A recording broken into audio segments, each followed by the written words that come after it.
And welcome back, folks, to Truth versus News. I'm Donald Reiner, producer, JD.consultants at live.com. On the 22nd of June, it's summertime, and everybody should be at the beach like Tahiti, where I'm at. It's just, this is the time to do it. Don't go marching in the streets and do all this ugly stuff. Be be good here. And also, of course, we give you 2020 vision here on what's really happening. No lies, but the truth, and it's really essential. And Scott Bennett and Jim have got some good stories. How about let's just start off with Pelosi? What do you say? Well, it's quite ironic, Don, that the African Kentic laws worn by Democrats in the political stunt have roots in the African slave trade. So they were actually paying homage to slave traders, not to the slaves. Meanwhile, we have black leaders offering surprise support. Since the Great Depression, African Americans have voted as a bloc for the Democratic Party. However, President Trump has been working to reverse a trend. In the 2016 presidential campaign, he made it a point to talk with the black community, and on the trail, he often asked, "What do you have to lose?" Since the election, he's been accused repeatedly of racism, words taken out of context by Democrats to make false allegations. However, black leaders are coming around. Get this, Evangelist Alveda King. I am the niece of Dr. Martin Luther King Jr. Listen to my words. President Trump is not a racist. He is one of the best presidents America has ever seen. I fully support him. Democrats are afraid with good cause that Trump will make inroads with the African American community. If he can earn just 18% of the black vote, he'll easily win re-election. If he gets anywhere near 25% or more, it'll be a doomsday for Democrats. During a season of riots due to police brutality, Democrats will do all they can to put the blame where it does not belong on President Trump. Back in February, an NBC Wall Street poll showed Trump with 14% among black men, Trump at 24%, 6% among black women. Turns out that since 2016, several black leaders have supported Trump, including Dr. Alveda King, entertainer Kanye West, Pastor Darrell Scott, Diamond and Silk, Candace Owens, black activist and leader of Black Exit from the Democratic Party, the Reverend C.L. Bryant, who said more black Americans should support Trump. He claimed the president has done more for African Americans in just a few years than the Democrats have done in decades. That's right. Before COVID-19, employment among blacks was the best in generations. The opportunity to move into higher economic classes was vastly improving. In contrast to Democrats, the Trump administration achieved real justice reform and increased funding to historically black colleges and universities. Bevelyn Beatty is a black conservative Christian activist caught on video schooling liberal white women about black history in the Seattle Autonomous Zone. She told the stunned women she would never vote for Biden, that the Democratic Party is the party of slavery, the KKK, and modern racism. She further said blacks were predominantly conservative on social issues, couldn't understand how the LGBTQ movement hijacked Black Lives Matter. Even Charles Barkley has spoken up. Defunding the police would hurt the black community. The Hall of Famer in the NBA, known as Sir Charles, said recently defunding police departments would have a negative effect on black people, disproportionately affecting communities of color. Instead, he said the better approach would be to weed out the bad cops. He appeared on the ESPN morning show called Get Up, saying, "We just need police reform because we need police." He continued, "We need to weed out the bad cops." You know, I hear these guys getting on television, these politicians talking about defunding the police department. Yeah. First of all, that would have a negative effect on the black communities. Who the black people going to call? Ghostbusters? Because they're not going to defund the police in the good white neighborhoods. So we need police reform. And this poll now, far more recent, from 5 June, black approval for Trump surges to over 40% in black likely voters. that spells catastrophe for the Democratic Party. And I believe it's a principal reason they've gone lunatic. Scott, your thoughts? About time. Well, the black population is waking up to 50 years of decay and blood poisoning and insanity that has been poured into them by the white liberal Democrat establishment, which is the party of the KKK. It is the party of slavery. It is the party of Margaret Sanger and abortion and genocide. Everything that the Democrats have ever done to the blacks has been harmful and decaying and damaging and deadly. Donald Trump comes with a big picnic blanket and says, "Here you go. Let's put on all the different foods that you can manufacture and all the fruits of prosperity that your personality and your drive and your values and your traditions can yield. I'm here to work with you." And the blacks that don't like Trump are, again, the welfare pimps and poverty whores and slave masters like Jesse Jackson and Al Sharpton, who parasitically live off of their people by pumping them up with nothing but emotional garbage and lunacy and poetics and rhetoric, and they like to see themselves talk, but they don't yield any substance. And that's what the niece of Dr. Martin Luther King observes. That's what many of the other blacks are observing. Barkley, all these blacks who've worked in teams or the military, they understand there's no racism in teamwork. You have to work together to score the goals and win the athletic competition, or to defeat and destroy the enemy, or else you're destroyed. So blacks who've served in the military or in sports understand teamwork. White, Hispanic, Asian, black, they all work together as a team. And that's what I think Donald Trump is cultivating and awakening them to, and also showing them what have Democrats ever done for blacks?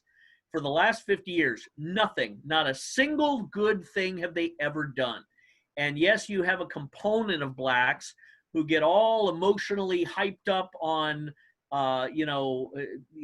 free stuff, free welfare. That's how they were sucked into the Democrat Party in the first place.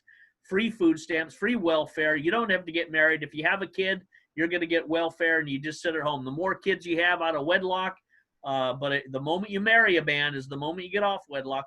These are all Democrat policies. So we're witnessing, I think, an end to them, and perhaps a renaissance of the black community, where you're going to have them awakening and rising up, and also holding their own community to higher standards. That's kind of what Bill Cosby and others have said in their past lectures to blacks. Pull up your pants, get out of the ebonics thing, stop acting like a fool, and behave like a professional, educated, civilized human being that doesn't drug women like Bill Cosby did, but act like a gentleman, and you'll be treated like a gentleman. Act like a barbarian, a thug, and a baboon, and you're going to be put into a cage or put down. No one's going to tolerate this. So I think these are the lines that are separating, and Trump is the perfect president to attract the blacks, because he can say shamelessly and without apology, look at what they've done to you, and look at what I'm going to do for you. Look what I'm trying to do for you. And the Diamond and Silk and the other blacks that have known him and worked for him, I think they're a wonderful cheerleading group to go and say, look, it's all about letting us prosper and protecting us from bad cops. But if the cops are removed, then the black community descends into a dogfight of self-cannibalizing madness that ends with the annihilation of blacks in America. That's ultimately where removing the police would what it would do. Jim?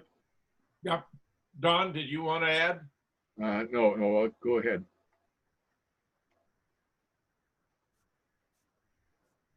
Meanwhile, and this is not well understood, and I can't give a complete report here, but I can tell you where you can find more. The wife of a gunnery sergeant who's a lip reader discovered that there was a plot afoot to assassinate President Trump during the State of the Union address. Really? Nancy Pelosi had a poisoned palm. It was going to be transferred when they shook hands, that Trump would have died about 2 hours later of an apparent heart attack. You may recall at the time that it caused a certain amount of comment that Trump refused to shake her hand. That means he knew what was afoot, which I believe has made the Democrats even more desperate. It appears that Mike Pence was involved in the plot.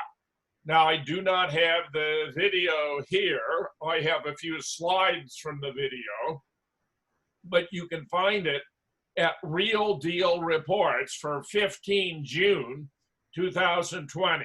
Real Deal Reports, 15 June 2020. You can find it at my Twitter, at Jim Fetzer, or my BitChute page, where all my Real Deal Reports and are being archived. Check it out. Just a few highlights.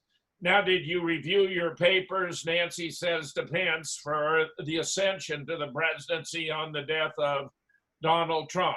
I'll figure it out. I'll be all right. No, they have to see that you have them in case it happened, meaning that Trump dies. It could so happen that happened so fast we'd be forbidden next time. She surveys many comments going on in the crowd. A lot of the members of the House and Senate were talking about it. Some figures are going to surprise you. Rather shocking going on here. Meanwhile, here we have some anonymous figure coming up and saying, we're going to do good. Pelosi, we're hoping so. So do I. We're not out of the woods yet. He says, well, then I hope for the best to see everyone's testimony, including yours, meaning Mike Pence's testimony about what happened. Nancy says, we never wanted a coup d'etat for you. Are you sure it's the camera not on? He's worried, I think, about being surveyed. This is really stunning stuff. Well, here they're talking about members of the Supreme Court, where Nancy is indicating she wants to get rid of both Gorsuch and Kavanaugh. Well, I just don't know what to say about both of them. So when he wins, they'll just have to go. I'm still replacing half of them. Apparently talking about the court where the plot appears to have been to take out Trump by assassination, covered as a heart attack. Pence ascends, and then they take out Pence because they have so much on him too. I know this is quite a lot to appreciate, but it looks to me to have been an authentic attempt to assassinate Donald Trump. Wow. Scott, your thoughts? Well, anything's possible, and I've never liked Pence. I think he is a weak individual. Of course, Nancy Pelosi is an insane, raging, hysterical witch, and most of the Democrat Party and these leftists are. But the enemies of a man are those of his own household, and I think the enemies of Donald Trump are many in the Republican Party. Let's remember Pence. It was his chief of staff's wife that was targeted by Peter Strzok and Lisa Page and Jim Comey and Andrew McCabe and the weaponization of the FBI, the Department of Justice, the CIA under Brennan. They've been targeting Trump ever since he was elected. The media have been roaring the background noise to try and drown Trump out. The Russia hoax, the Obama shutting down the Russian embassy and the Russian consulate to try and trigger Russia into a harsh reaction. General Flynn speaking with Kislyak, trying to calm things down. Then you saw Flynn being taken out by Pence. Pence is responsible for a lot of that. How things are shaping together, we don't know yet. I do know the facts about General Flynn. I do know Sidney Powell. I do know the real story, and I do know what was briefed to Sidney and Flynn's brother that got to Flynn that resulted in him hiring Sidney Powell and firing Covington and Burling. All of this deep state stuff is inevitably going to come out, and I think we're going to witness Flynn, for example, reemerge as a barnstorming hero. And in fact, he needs to start doing that now. He can't wait for the court to rule. The bottom line is, even if he went to jail, he'd be pardoned. Even if he went to jail, it would be under 6 months. But he needs to go out now and be aggressive and start saying in public opinion, you won't believe what these monkeys tried to do to me, and what they did to me, they did to every one of you. And yeah, this is still in court, but you know what? At the end of the day, it's going to be fully exposed and exonerated. They want to charge me, bring it on. I am not taking any plea deal. I'm going to tell you what they did. That's the way to put them off their game, is to go on the attack. And you can never win by being defensive. And that's what Trump has been at a disadvantage over, forgetting the QAnon and all the other stuff that they say is happening. I don't buy into any of that stuff. I don't reject it, but I don't buy into it. I move forward with what I know and what the facts are. And those are, Trump needs to get on the attack and get aggressive. This revelation, Jim, about the allegation that Nancy Pelosi may be trying to poison Donald Trump in a handshake and the other stuff, very, very disturbing, Civil War level disturbing, and it needs to be exploited more and fully exposed.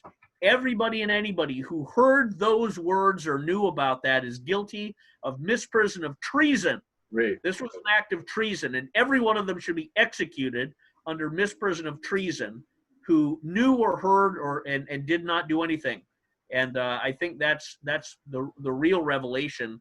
Is even if a part of this is true, it shows us just how degenerate or how rotten the head of the fish is in the American political class. Jim? Oh, very well put, Scott. Big affairs. That turns out not to be the end of the malfeasance. We had a red alert. This is someone who apparently works for the federal government, has been a remote viewer anticipating that yesterday was going to be a mass slaughter. The mother of all false flags is coming. Very, very troubling. June 21st, a week from today, is on the satanic calendar. It's the summer solstice festival. That day also sees a ring of fire eclipse. Yesterday, a possible Fed insider claims to be a remote viewer appeared and warned of a massive coordinated sequence of events planned soon. His first major post was immediately deleted. That post was archived, however, in time, and here it is. Okay, you dumb, asked for it. I remote view and will be specific. You were warned. Many, many people will die soon in a coordinated sequence of events, mostly across America, but in designated worldwide cities, targeting mostly urban downtown areas, non-black, more tech, and white, and their buildings. Watch for Apaches. That would be Apache helicopter gunships.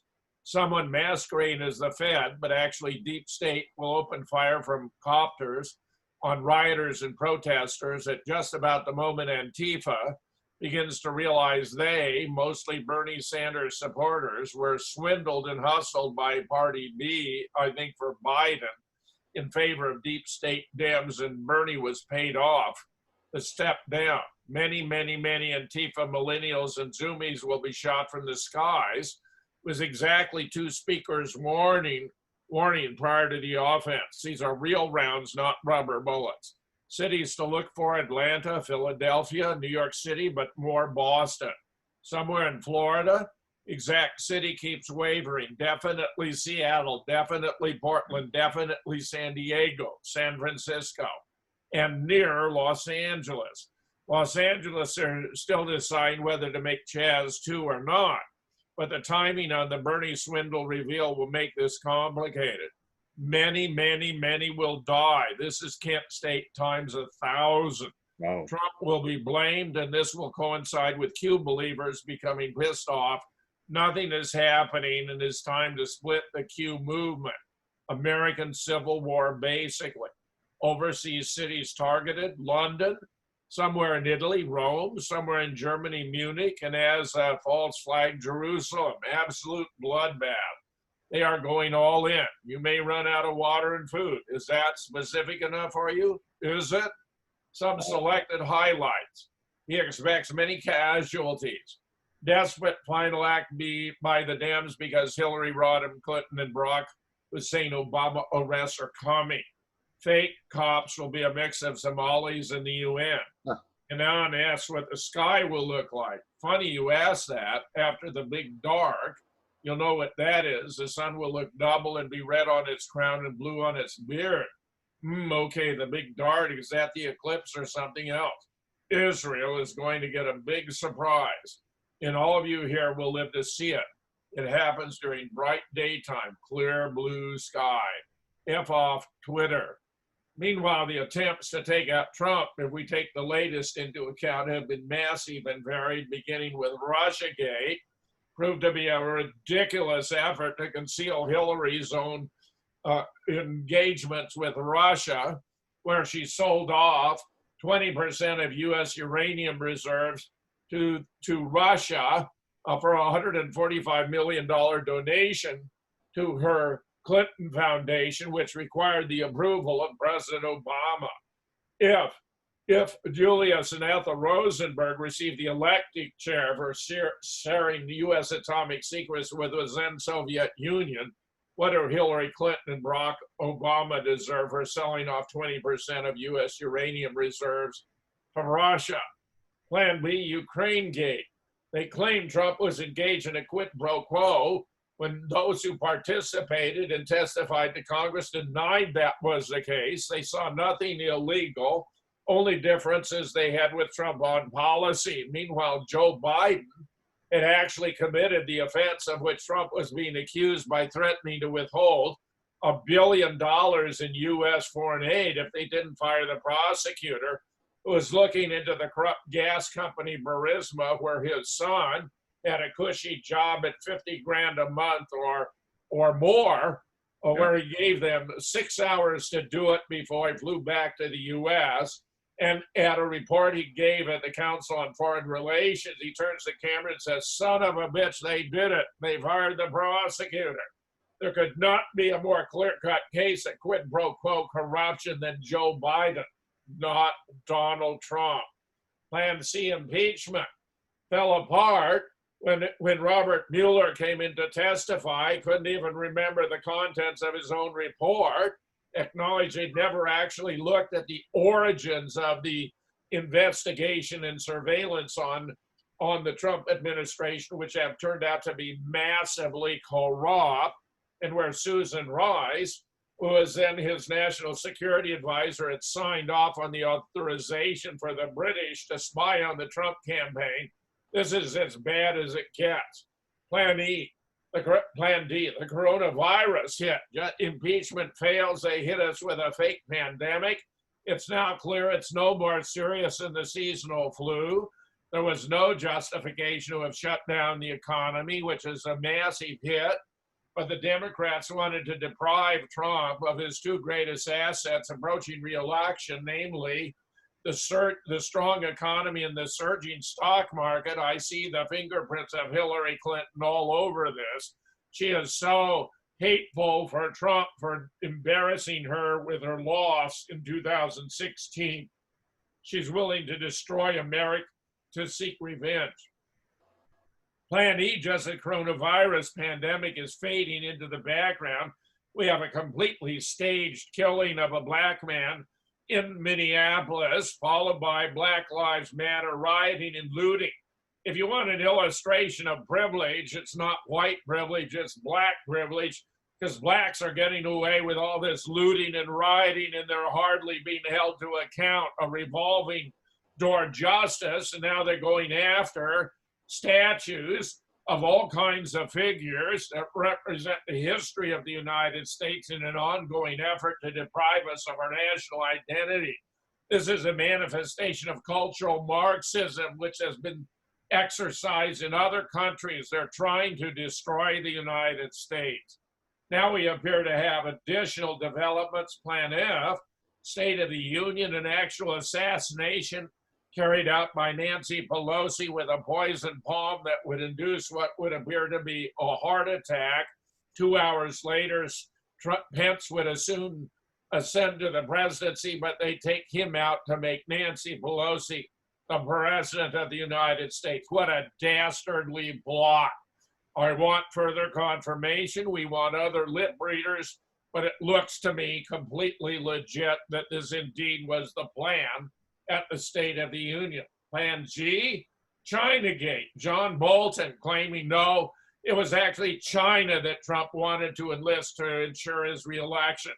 Just absurd as it gets. John Bolton has no credibility whatsoever. He's a complete disgrace to mankind.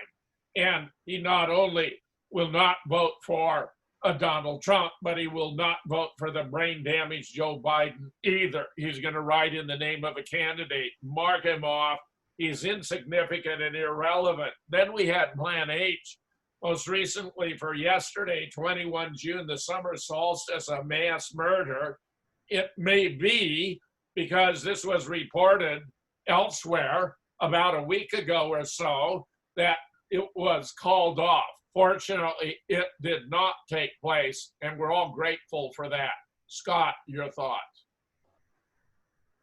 Well, many in the military, former and present, have talked about the the potential inevitability of the United States going into a dictatorship, going into a military sort of dictatorship, maybe quickening.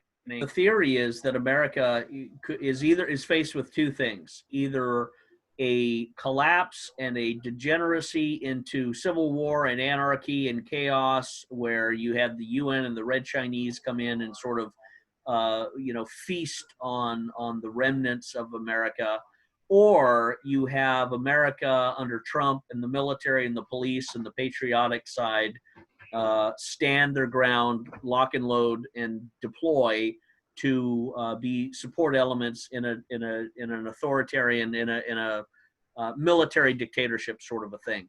And I would choose the latter, of course, a military dictatorship, a military command, because that's what the military is, of course. It's a dictator under the Joint Chiefs of Staff, the military commanders of every command, the colonels and generals and the battalions. That could be the way that we're going because of the shenanigans and the corruption and the lunacy that the left is manifesting. Now, also remember, they're tearing down statues. They're tearing down the brain cells of the American memory and the American history. And they, in my opinion, they need to be shot and killed the moment they climb up on these statues. You can justify it as a federal crime. You can say anybody who tears down a statue is performing an act of terrorism, because it's not vandalism and it's not freedom of speech. It's an act of terrorism. So domestic terrorism is something that the American public can be prosecuted, or not the public, but these lunatics can be prosecuted for. And I think Trump very quickly and may soon have to resort to recognizing that the Second Amendment is every American's right to keep and bear arms. And this is a time where this is going to be tested. If they're going to try and assassinate Trump, if they're going to try and cause all sorts of social decay, the only thing that's going to keep it together are the citizens that are unafraid of arming themselves and policing their neighborhoods.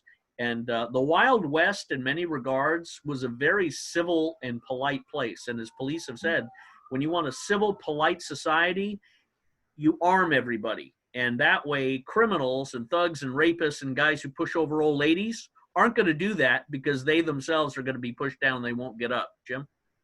Nice points. The gun is the great equalizer, Scott. Great show, Little old ladies can be just as powerful as black hoodlums. Meanwhile, here's Tucker, one of his best recent commentaries on what's been going on. Listen to what Tucker has to say. Good evening and welcome to Tucker Carlson. Good evening and welcome to Tucker Carlson Tonight.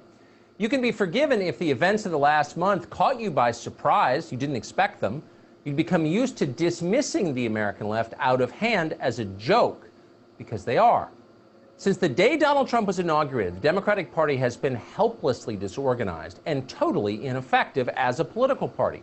They wasted years chasing invisible Russian agents and then making weird and unintelligible sounds about something called Ukraine. It's still not clear what they meant by that. Their entire political strategy was bizarre, and in the end, it was counterproductive. It hurt them with voters. They went down in the polls. Only buffoons do that in politics. These people couldn't organize your kid's birthday party. They didn't make their beds this morning. And yet suddenly, out of nowhere, they roared back and took over the country. They did it in less time than it takes most people to go on spring vacation. What happened? How'd they do that? Well, it's simple. Nobody stopped them. There was no opposition to their power grab. The other side surrendered on day one without a fight. The rest of us watched all of this with our jaws hanging open in shock. It was the opposite of what we expected. Millions of people regularly vote for the Republican Party precisely because they would like someone to protect this country from the crazed ideologues who seek to destroy it. There are many of them. We're watching them on television now. There's not really another reason to vote Republican, unless you happen to be one of those rare people who wants more pointless foreign wars and enjoys sucking up to banks. Most people don't. You vote for Republicans to protect you from this. But when the moment of crisis came, Republicans ran away. Major American cities were looted and burned on television. Citizens were beaten and murdered. Works of public art were destroyed by the score.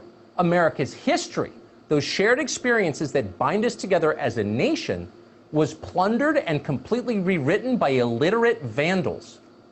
Everywhere as they watched, Americans were afraid.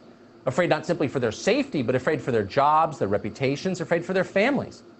Many Americans were fired abruptly in the middle of a severe recession, doomed to ruin for nothing. For saying the wrong thing, looking the wrong way, liking the wrong tweet. That happened. It's happening now. Some of the accused were so terrified they denounced their own families, wife, brother, daughter. In the end, they were destroyed anyway, because that's what happens in purges. You're destroyed anyway. Most Americans assume they would never live to see a moment like this, but they have. It's still going on. And the question that hangs in the air is, where are our protectors? At the height of the riots, the president of the Heritage Foundation, that's the nation's single largest conservative think tank, it has consumed billions of donor dollars. The president of Heritage wrote an op-ed accusing America of being irredeemably racist. Her name is Kay Cole James. You probably have sent her money. As America burned, Kay Cole James, president of the Heritage Foundation, piled on. And she wasn't alone in that. So many on the right did exactly the same thing. Meanwhile, they did nothing. They didn't lift a finger to help the people they had promised, they had pledged to protect, their voters and their donors. Instead, they did everything possible to accommodate the demands of the people tormenting them, the rioters, and the people who backed the rioters. Congressional Republicans decided to make reining in law enforcement their top legislative priority. They blamed the cops. They didn't blame the rioters, they blamed the cops. Then Republicans bragged about springing more criminals from jail. The last thing we needed. In the state of Iowa, the Republican governor announced that she was giving felons the vote by executive order, not even waiting for the election, just doing it, signing it. Meanwhile, almost everywhere, ordinary Americans came under attack for the color of their skin. Acts of actual racism, where people were being hurt for their race, something they can't control, something they were born with. And yet no Republicans rose to defend them. Republicans refused even to defend the principle of equality under the law, the foundation of this country, the most important thing we have. Not defended. Really, in the end, the only people who gained anything in the revolution were the ones waging it. Our leaders, very much including our Republican leaders, shamefully, were focused on meeting their demands. So what should we conclude from what we just saw? The message, unfortunately, could not be clearer. Voting is for fools. You vote, you put these people into office with your votes, and in return, they patronize you. And when it matters, they abandon you. They have contempt for you. You know they do. You can smell it. It's obvious. Voting doesn't work. But when you riot, and you burn things, and you hurt people, you get a very different response. When you do those things, our leaders snap to attention. They tiptoe around your feelings, as Republicans are. They give you what you want, as Republicans are. Rioting works. That's the message they're sending. Think about that. It's the most dangerous possible message you can send because it guarantees more violence. You've got to wonder how all of this would have played out if Barack Obama was still president. Let's say it was the summer of 2011, right before Obama's re-election campaign started in earnest. Imagine if at that politically critical moment, violent mobs of Mitt Romney supporters began looting and burning major American cities, screaming racist slogans as they did it. Hard to imagine, but try. Imagine if the Romney mob then defaced and tore down statues of Martin Luther King in public parks. Imagine if every street sign in America identifying a Martin Luther King boulevard was suddenly ripped to the ground and defaced with graffiti. Most Americans would find that appalling and disgusting. We certainly would. But let's say the mob kept doing it because nobody stopped them. Imagine if the people who planned to vote for Barack Obama in the fall knew they couldn't admit that in public. If citizens wearing Obama hats were physically assaulted, punched in the face, thrown to the sidewalk, and kicked. Imagine if anyone who spoke out against the mobs or showed support for Obama's campaign was censored or deplatformed by tech monopolies that operated at the pleasure of federal regulators. Imagine if those same monopolies censored President Obama himself. So ask yourself sincerely, if all of that happened, how do you think Barack Obama would have responded? By tweeting angry things? By effectively apologizing to the mob, meeting their demands for, quote, reform, and then declaring a new national holiday at their request? No, probably not. It's hard to imagine Barack Obama doing that. It's hard to imagine him complaining that as president of the United States, he didn't have the power to stop political violence, or preserve the integrity of an election, or protect free speech, or public art, or the nation's history itself. No, that would not happen. Instead, within about 10 minutes, you would see the Obama Justice Department indict every single person involved on federal conspiracy and civil rights charges. You would watch as SEAL Team 6 reclaimed downtown Seattle. You'd see airborne units drop from the sky into Atlanta, Minneapolis, and Portland. You would see whatever it took to stop the chaos. That revolution would not last long. Say what you will about Barack Obama, and we do, but he never doubted he had the constitutional authority to act, and he did act. Obama knew a threat when he saw one. Our Republican leaders don't believe they have the authority. They don't believe they're legitimate. They don't see the threat. They don't want to see the threat because they know they can't face the mob. They know they're too weak. And so they offer trinkets and hope the mob will go away, but it won't. Mobs can't be sated. We thought Republicans understood that. That's why we supported them. But crisis has revealed the truth. Now we know who they are. It could not be clearer. And now it's time to find new leaders. I think that he does a masterful job, Scott, and it's very consonant with what you've been observing, that Trump could still lose this election. Your thoughts?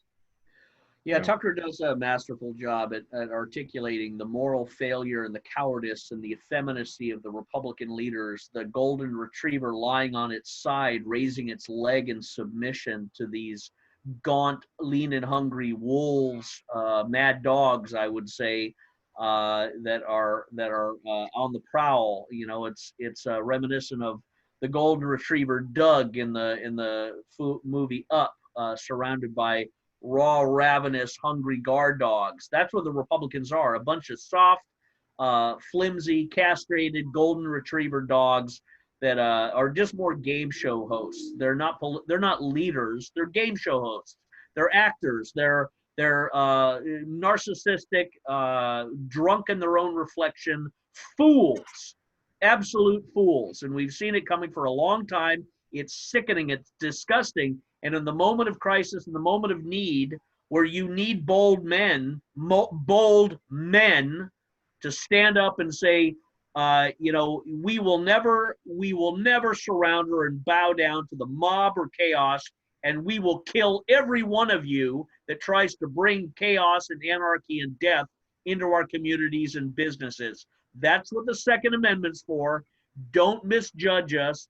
Don't think you're going to get a pass because you're black, or you're Chicano, or you're Asian, or whatever you're claiming to be, or you're white, or you're leftist, or you're a Democrat, Antifa, fighting against fascism. No, you're a bunch of fascist thugs that are trying to turn this country into a decadent, anarchist, lunacy, insane asylum that makes the Joker on Batman look like a calm, placid Lawrence Welk figure. So where are the voices of the men standing up with that raw militancy? Where are the American Republican men standing in front of the statues with an arm, a gun on their hip, maybe surrounded by other men, other patriots, other veterans, other Harley-Davidson motorcycle riders, hell, the Boy Scouts or the Civil Air Patrol? If I was back in 16 years of age, I'd have the Civil Air Patrol standing around these statues. Where are they? They're nowhere to be seen, Jim. And it is absolutely disgusting and unforgivable that one statue was torn down. These statues are irreplaceable. These statues are the hallmark of this country. They represent time and history. They don't represent an ideology. They're a snapshot in time in the history and the evolution of this country. It's a lot deeper than what the half-wits think. It's not a bunch of cement sitting on top of a post representing some slave owner or slavery or decay. It's our history, our living history. And for these fools, for these mob fools to get away and be allowed to do this, you don't criticize a mad dog for being a mad dog. It's what it is. Personally, I think they should be shot in the head and put down.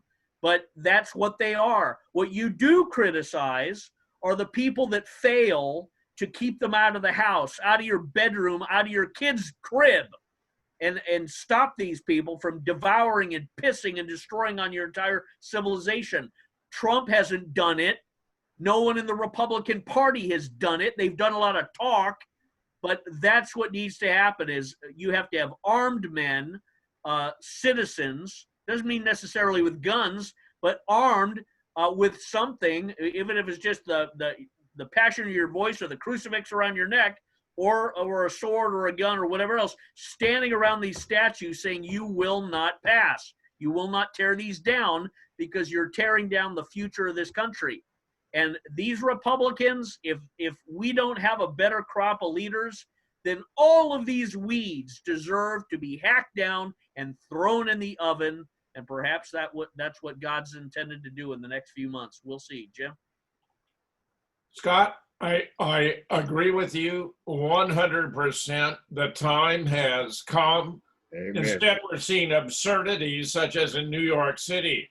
The police department is eliminating its plainclothes anti-crime unit. This is not just a handful of officers, 600 who wear plainclothes to blend into the community in an effort to fight crime. No wonder when de Blasio walks in, they walk out. Meanwhile, the Minneapolis City Council that has gone stark raving mad unanimously votes to replace the police with a community-led model. The past Sunday, a veto-proof majority announced plans to disband the police department, invest in community-based public safety programs. They'll begin a year-long process of engaging with every willing community member to develop a new public safety model, acknowledge the current system is not reformable, that we would like to end the current policing system as we know it, which is idiotic. The council declared it would create a transformative new model. These are words, these are not actions. They're talking about something that would allow crime to run rampant. A future of community safety work group will be formed, includes staff from city departments, the Office of Violence Prevention and Civil Rights. The council also voted unanimously to end the local emergency order that had been declared due to protests in the wake of Floyd's death. Scott, this is just pathetic. Your thoughts? Well, again, it opens up the chapter of, are we going to disintegrate into a frightened, cowardly country of civil war ruled by the mob and the predators, or are we going to have our righteous citizens with predatory military police instincts, training, and weapons rise up to defend our senior citizens and our children? Remember, the looting and the robbing and the mugging and the killing, that's only stage one. The next evolution of criminal pathologies like that are the abducting of children, the sex slavery of children, the entire mafiosa abuse of an entire society. That's where we're going to. This is not just burning down Starbucks or throwing things. No, this will metastasize into other forms of wickedness and degeneracy and madness that needs to be stopped and stopped quickly. And the only way to do it is with an armed citizenry that are inspired by a president, because Tucker was right. We've seen what Barack Obama did in the Malheur Refuge in Oregon. He deployed the FBI and the Bureau of Land Management, killed Lavoy Finicum in an ambush with the Oregon Kate Brown governor. That was Obama. He's done a hell of a lot worse. Trump, yes, we don't want to trigger a Russian revolution and turn the entire country against a military-style action, because we do have the media against us. We do have Chris Wallace against us, this piece of garbage. We do have more pieces of garbage in the media than we have virtuous people. Tucker Carlson is one of the only ones that has a righteous voice. Hannity does sometimes, but he loses it. Laura Ingraham does, but we have very few people, except in the alternative media, who are really calling this what it is. So Trump needs to 100% get behind and always mention the solution to anarchy and criminality is peace enforced by the barrel of a gun aimed at the attackers who are holding a 2x4 and about to try and hit you with it and break into your shop. That's how peace is preserved, at the edge of a gun or a weapon, but guns preferably, to those agents who are intending to do evil. And that's where Trump needs to begin to really, really inspire the American public. Your Second Amendment is what is going to keep you safe. When the Dems are trying to dissolve the entire police department, who do you have except yourself, your neighbors, your community, your militias, your key organizations that police and protect your society? When the Dems are dissolving police, you have to be your own police. And that's just the inevitability. Trump really needs to get ahead of that narrative so that everybody sees the right to keep and bear arms as a duty, not an option, a duty to prepare and protect themselves against what's coming. And I think that's not far off. Jim? Yeah. God, I think you've got it 100% right. Don. Time is here. You got to take action now. You can't just sit by and sip your beer. And how do residents of Seattle view this Chaz thing, Don? I'm just stunned. What's going on in Seattle where you are? Oh, it's pretty bad. I mean, I wake up and watch the national news and see what they say about Seattle here, and we're in the main story here in the world news, and the shootings and other things. It looks like the end is coming. I see that there's calls now by Attorney Barr to take action. This cannot go on that long. It's not that it might be petering out or self-dissolving, because without leadership and direction and any income or anything of substance, it can't last for long on its own. It's got to morph out of existence, I think. Well, Don, it is shocking. And here we have more reports. Trump takes aim at Chaz again, the do-nothing Democratic leadership. President Trump took aim at Seattle on Sunday, calling the leadership there weak, saying the fake news media purposely ignores the radical left takeover in the city for political gain. Does anyone notice how little the radical left takeover in Seattle is being discussed in the fake news media? That is very much on purpose, because they know how badly this weakness and ineptitude plays politically. The mayor and governor should be ashamed of themselves. Easily fixed.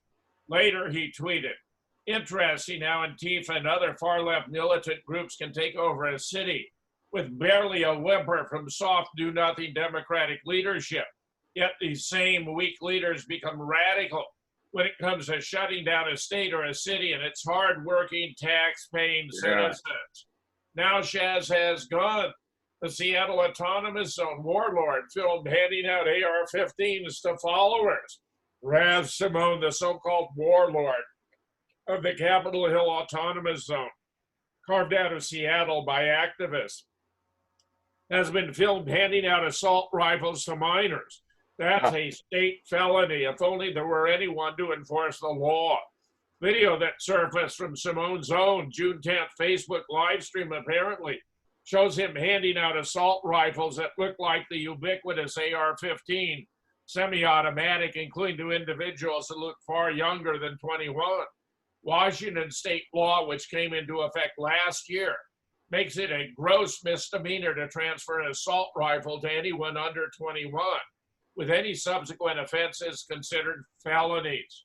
Moreover, under the law, persons between the ages of 18 and 21 are only able to possess a semi-automatic assault rifle or pistol in their place of residence or business on real property under their control or when moving houses or traveling to and from allowed storage locations, as well as in the case of selling to those over 21. That apparently doesn't seem to apply in Chaz, the anarchist commune occupied by Black Lives Matter and other activists, consisting of several blocks of downtown Seattle around the East Precinct, abandoned by the city's police.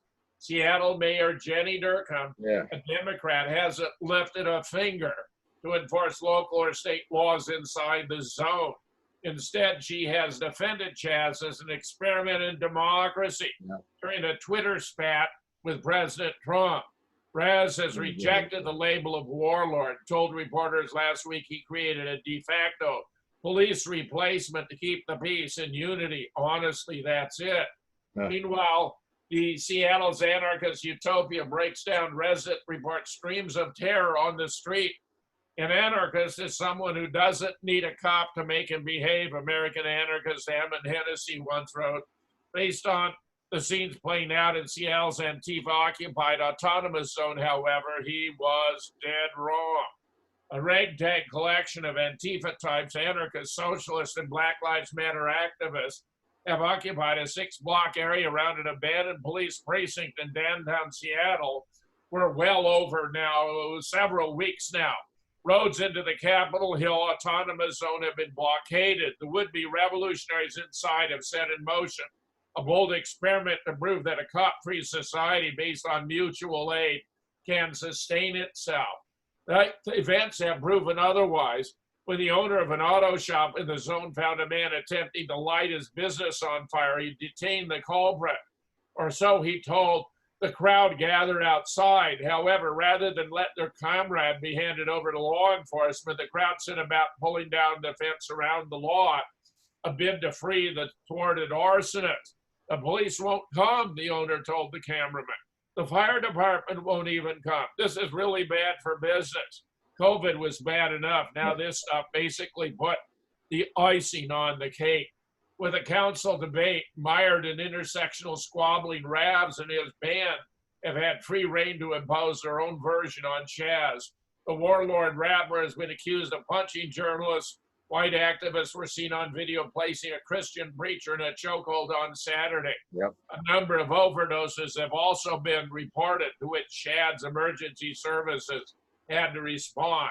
Here's what they want: America's far left future. Banned old movies, such as Bogey talking about shut down this sexist filth, actual normal romantic relationship between men and women, tearing down the thinker, reason, logic is racist, down with patriarchy, think about our feelings, NFL game change, Black Lives Matter Football League, something somewhere is not equal, changing the faces on Mount Rushmore. They want Hillary and Obama, no doubt Trotsky and Lenin, internet gone.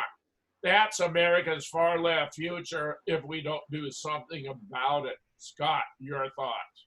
Yeah, that's right. We've said it for a long time. And in particular, the black and white films of yesteryear, in many regards, preserve a dignity and a joy and a frivolity that is very pure and cute, and it reminds us of the complementariness of men and women. Ginger Rogers, Fred Astaire.